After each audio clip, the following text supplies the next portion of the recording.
और खौफे खुदा हर नेकी की असल और जड़ है। हम ये समझते हैं कि किसी ने अच्छा मकान बना लिया, 2 मंजिल 4 मंजिल, तो शायद वो बड़ा कामयाब इंसान हो गया, किसी का बेहतरीन कारोबार चालू हो गया, तो ये समझते हैं कि साहब ये तो दुनिया जीत ली इसने और ये बहुत कामयाब हो गया। या फिर कोई मास्टर, डॉक्टर या कोई प्रोफेसर या किसी और मैदान में आगे बढ़ गया, तो हम ये समझते हैं कि ये आदमी, बोलिए, ये आदमी बड़ा कामयाब हो गया। लेकिन हकीकत ये नहीं है। हकीकत ये है कि जिसके दिल में अल्लाह का खौफ है, जो अल्लाह की फर्माबरदारी करता है और उसके रसूल की इताअत करता है, वही बंदा हकीकत में कामयाब है। क्यों? बच्चे क्या कर रही है? कोई आंखें नीच के तकलीफ थोड़ी कर रहे हैं हम, कोई पता ही नहीं क्या हो रहा है, हमें सब तरफ देख रहा। चलिए देखिए, अल्लाह और उसके रसूल की इताअत करना ही इंसान की जिंदगी का मकसद है और इसी में उसकी कामयाबी। दौलत से अगर कामयाब होता तो कारून के पास इतनी दौलत थी कि 40 ऊंटों पर उसके खजानों की चाबियां चलती थी, लेकिन आज उसका नाम लेने वाला भी दुनिया में नहीं। अगर हुकूमत से कोई कामयाब होता तो फिरौन की पूरी दुनिया पर हुकूमत थी, लेकिन आज उसका कोई नाम लेने वाला नहीं है। सखावत से अगर कोई कामयाब होता तो नौशीरवा बादशाह ने ऐसी सखावत की कि रहती दुनिया में उसकी मिसाल हाथ नहीं आती, लेकिन आज उसका भी कोई नाम लेने वाला नहीं। रुस्तम पहलवान की ताकत का आलम यह था कि 50 लोगों से लड़ने की एक बार में ताकत रखता था, लेकिन उसका भी नाम लेने वाला दुनिया में कोई नहीं। तो ये दुनिया भी एतबार से, वक्ती तौर से आपको कामयाबी दिला सकती हैं ये चीजें, लेकिन आपको अगर हकीकत में कोई चीज कामयाबी दिलाएगी तो वह अल्लाह का खौफ है। अल्लाह का खौफ है, अल्लाह का खौफ है जो आपको कामयाबी दिलाएगा। एक बंदे को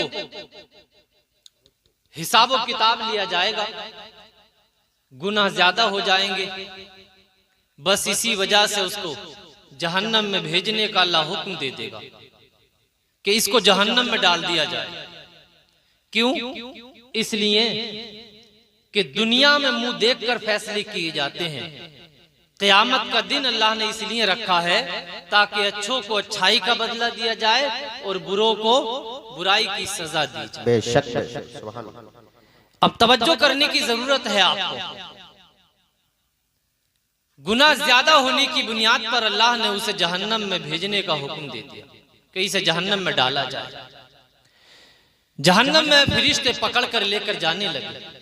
इतने में एक उसकी आंख के पलक ने अल्लाह की बारगाह में अर्ज की, ऐ मेरे मालिक, तमाम हम्दो सना तेरे लिए, तमाम तारीफें तेरे लिए, तमाम खूबियां तेरे लिए। जमीन व आसमान के मालिक, कुल कायनात को पैदा करने वाले मालिक, तेरे महबूब ने फरमाया था कि जो भी आंख या इंसान का कोई भी उज़्व अल्लाह के खौफ से रोएगा, अल्लाह के खौफ से डरेगा, तो अल्लाह ताला क़यामत के दिन उसकी बख्शिश और नजात फरमा देगा। वो आंख का पलक अर्ज करता है, मेरे मालिक, मैं तेरे खौफ से एक मर्तबा रोया था, आज अपने महबूब के वादे को पूरा फरमा दे। इतने में अल्लाह हुक्म देगा इसकी बख्शिश का और हजरत जिब्रील ऐलान करेंगे, फुला का बेटा कामयाब हो गया है और जन्नत का हकदार बन गया है। किस वजह से? खौफे खुदा की वजह से। अल्लाह के डर की वजह से। आज महफिल में घंटों घंटों खतीब तकरीर करता है, लेकिन एक भी आदमी ऐसा नहीं होता कि खौफ खुदा की बातों को सुने। और थोड़ी आवाज कम कर दीजिए, मेरे हिसाब से ज्यादा हो रही है थोड़ी सी, जरा। हाँ, तो ये खौफ खुदा की वजह से इसे बख्शिश मिली और नजात मिली। खौफ खुदा की वजह से ही इंसान के गुनाह बख्शे गए। तो आप अपनी जिंदगी का मकसद अल्लाह का खौफ बनाइए, और इंशाअल्लाह जब आपके दिलों में अल्लाह का खौफ मौजूद होगा तो नमाजों की पाबंदी करते हुए नजर आओगे, किसी का माल नाहक नहीं खाओगे, किसी को नाजायज सताओगे नहीं। इंसान का दिल जब बेखौफ हो जाता है, उसके दिल में अल्लाह का खौफ नहीं रहता, निडर हो जाता है, तो वो जालिम भी बनता हुआ नजर आता है, बदमाश भी बनता हुआ नजर आता है, माँ बाप को मारता है, पड़ोसियों को मारता है। जिस तरीके से उसके दिल में आता है, जो दिल में आता है वो करता हुआ नजर आता है। और इंसान के दिल में अल्लाह का खौफ होता है तो मेरे प्यारे, वो गुनाह नहीं बल्कि नेकियां करता हुआ नजर आता है। अगर आपकी आंखों से, मैं बता रहा था कि जब खतीब तकरीर करता है तो हमारे दिलों में से खौफ खुदा की वजह से हमारी आंखों से कभी आंसू नहीं आते, वरना हाल ये होना चाहिए कि मजमे में से कम आधे लोगों की आंखों से आंसू आने चाहिए। इंशाअल्लाह ताला जो अल्लाह के खौफ से रोता है, जो दुनिया में अल्लाह से डरता है, अल्लाह ताला क़यामत के दिन उसके लिए आसानी फरमाएगा, उसकी कब्र में आसानी फरमाएगा। दुनिया में मेरे प्यारे देखो तो सही, हजरत अबू बकर सिद्दीक रज़ियल्लाहु ताला अन्हु कहते हैं कि लोगों जबान को संभाल के चलाया करो, इसलिए कि जबान अगर बहकी तो न जाने क्या क्या तुमसे गुनाह हो जाएंगे। और यारे ग़ार हजरत अबू बकर सिद्दीक रज़ियल्लाहु ताला अन्हु कहते हैं, लोगों काश के मैं कोई परिंदा होता और मुझे ज़िबा करके कीमा बनाकर लोग खा जाते और मुझे क़यामत के दिन हिसाब देना ना पड़ता। कौन है ये जो ये कह रहे हैं? ये अबू बकर सिद्दीक हैं। अल्लाह के हबीब ने इन्हें जन्नती होने की बशारत दी थी कि अबू बकर तुम जन्नती हो। लेकिन अल्लाह के खौफ का क्या आलम है। उमर फारूक आज़म रज़ियल्लाहु ताला अन्हु का ये हाल था कि इतने रोते थे अल्लाह के खौफ से कि आपके रुखसारों पर काले निशान पड़ गए थे। और आप कभी कभी ये कहते थे, उमर फारूक आज़म रज़ियल्लाहु ताला अन्हु, काश मेरी माँ ने मुझे पैदा ही ना किया होता और मुझे क़यामत के दिन हिसाब देना ना पड़ता। उस्मान गनी रज़ियल्लाहु ताला अन्हु का यह हाल था कि आप कब्रों को देख देख कर ज़ारो कतार रोते थे। ये वो लोग थे कि जिनको अल्लाह के हबीब मुस्तफ़ा जाने रहमत ने मेरे प्यारे जन्नती होने की खुशखबरी सुनाई थी कि ए अबू बकर तुम जन्नती हो, ए उमर तुम जन्नती हो, ए उस्मान तुम जन्नती हो। लेकिन देखो जन्नतियों के खौफ खुदा का क्या आलम है कि जन्नती होने के बावजूद मेरे प्यारे अल्लाह के खौफ का ये आलम है कि रातों को रोते हैं, दिन को रोते हैं, सुबह को रोते हैं, शाम को रोते हैं, अपनी मौत को याद करके रोते हैं, अपनी कब्र को याद करके रोते हैं, कब्र की तन्हाई को याद करके रोते हैं, कब्र की दहशत को याद करके रोते हैं, कब्र के सांप बिच्छुओं को याद करके रोते हैं। और दिल में इरादा करते हैं, ए मालिक हमसे कोई गलती ना हो जाए, ए मालिक हमसे कोई खता ना हो जाए, इसलिए कि मेरे मालिक अगर तू नाराज हो गया तो हमारी नेकियों का क्या होगा, अगर तू नाराज हो गया तो हम मौत की तकलीफ बर्दाश्त न कर पाएंगे, मालिक अगर तू नाराज हो गया तो हम कब्र की अंधेरी को बर्दाश्त न कर पाएंगे,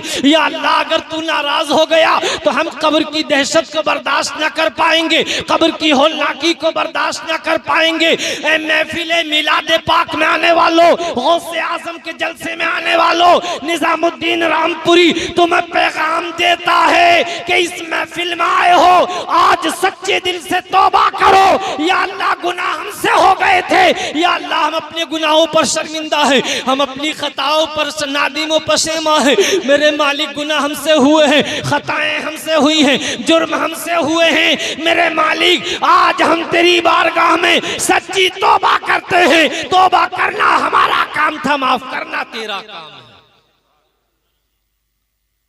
अल्लाह के खौफ की वजह से सच्ची तौबा करो। मेरे प्यारे, आज इस महफिल में आए हो आप, जब तुम इस महफिल में आ गए हो तो मेरे प्यारे, अगर आपकी आंखों से आंसू निकल गए तो मुझे यकीन है कि तुम्हारे आंसू निकलना ये तुम्हारी बख्शिश का जरिया बन जाएगा, ये तुम्हारी बख्शिश का जरिया बन जाएगा। ऐ मेरे प्यारे आने वालों, ऐ जलसे में आने वाले लोगों, अपने दिलों को करीब करो, मेरी बातों को अपने दिल पर उतारने की कोशिश करो। मेरे प्यारे जरा याद तो करो क़यामत के दिन को, जो 50,000 साल का दिन होगा। मेरे प्यारे, जमीन तांबे की हो चुकी होगी, सूरज सवा नेज़े पर आ जाएगा, लोगों की खोपड़ियां, उनके दिमाग हांडियों की तरह उबल रहे होंगे, लोग अपने ही पसीने में डूब डूब कर मर रहे होंगे। अल्लाह कहरो कसम में होगा, बड़े बड़े मुत्तकी, बड़े बड़े परहेजगार कप कपा रहे होंगे, थर थरा रहे होंगे, अल्लाह के सामना कोई ना कर सकेगा। ऐ लोगों जरा तवज्जो करना, बताओ तो सही ऐसे माहौल में हमारा बनेगा क्या, हमारा होगा क्या। इतने में मेरे प्यारे, ये कयामत का मैदान होगा, एक आग निकलेगी जो मेरे प्यारे सारे लोगों के पीछे पड़ जाएगी। अब ये लोग भागते चले जाएंगे, आगे आगे हो जाएंगे। हाजी कहेंगे, ए आग, हमारे हद का वास्ता, तू ठंडी हो जा, तू पीछे हट जा, हमारा पीछा छोड़ दे। हाफिज कुरान आएंगे, ए आग तू पीछे चली जा, हम हाफिज कुरान है, अपने हाफिज होने का वास्ता पेश करते हैं, लेकिन आग होगी पीछे नहीं हटेगी। मेरे प्यारे आलिम दीन अपने इल्म का वास्ता पेश करेंगे, ए आग पीछे हट जा, हमारे इल्म का वास्ता, लेकिन मेरे प्यारे ये आग पीछे नहीं हटेगी। औलिया इकराम अपनी विलायत का वास्ता पेश करेंगे, लेकिन मेरे प्यारे ये आग पीछे नहीं हटेगी। इतने में मेरे आका के पास हजरत जिब्रील अलैहिस्सलातु वस्सलाम आएंगे और आने के बाद एक कटोरा पेश करेंगे, जिस कटोरे में कुछ पानी होगा। मेरे आका उस पानी को लेंगे और उस आग पर छिड़क देंगे, बस पानी का छिड़कना होगा और वो आग फौरन से पहले ठंडी होती हुई नजर आएगी।